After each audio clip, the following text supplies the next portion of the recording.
FIFA club বিশ্বকাপের round of 16 নিশ্চিত করার লক্ষ্যে রাতে দক্ষিণ কোরিয়ার ক্লাব উলসানের বিপক্ষে মাঠে নামবে বরুসিয়া ডর্টমুন্ড।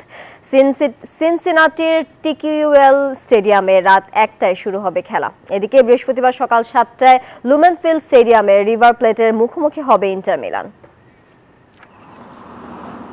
জিতলেই রাউন্ড অফ 16 নিশ্চিত, এমনই এক সমীকরণ সামনে নিয়ে রাতে ক্লাব বিশ্বকাপে গ্রুপ পর্বে নিজেদের শেষ ম্যাচে মাঠে নামবে German club Borussia Dortmund. Cincinnati TQL স্টেডিয়ামে রাত 1টায় তাদের প্রতিপক্ষ দক্ষিণ কোরিয়ার ক্লাব উলসান। আসরের শুরুটা ড্র দিয়ে হলেও দ্বিতীয় ম্যাচে জয় তুলে নেয় ডর্টমুন্ড। 4 পয়েন্ট নিয়ে এফ গ্রুপের 2-এ আছে জার্মান জায়ান্টরা। শেষ 16 যেতে হলে জয় ছাড়া আর কোনো বিকল্প নেই তাদের। ফরওয়ার্ড লাইন দুর্দান্ত ফর্মে থাকলেও রক্ষণ ভাগ নিয়ে কিছুটা ভাবতে হবে হলুদ শিবিরকে। সবকিছু পেছনে ফেলে টেবিলের তলানিতে থাকা উলসানকে হারানোর লক্ষ্য নিয়ে মাঠে নামবে নিকো কোবার শিষ্যরা। বান্ডেল থাকলে প্রতি সেনমানিতে টাকা বাঁচবে। বিকাশ সেনমানি বান্ডেল কিনে জিতুন প্রতি লেনদেনে।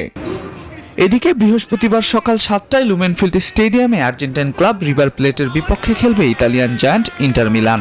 আসরের শুরুটা ভালো না হলেও সময়ের সাথে সাথে ফর্মে ফিরেছে তারা। শেষ 16 উঠতে হলে এই ম্যাচে জয় ছাড়া বিকল্প নেই সিমন ইনজাগি বাহিনীর।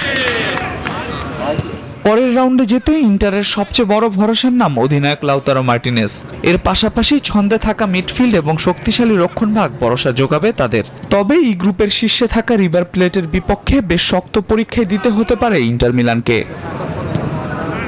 আল মাহমুদ ফাহিম, নিউজ 24।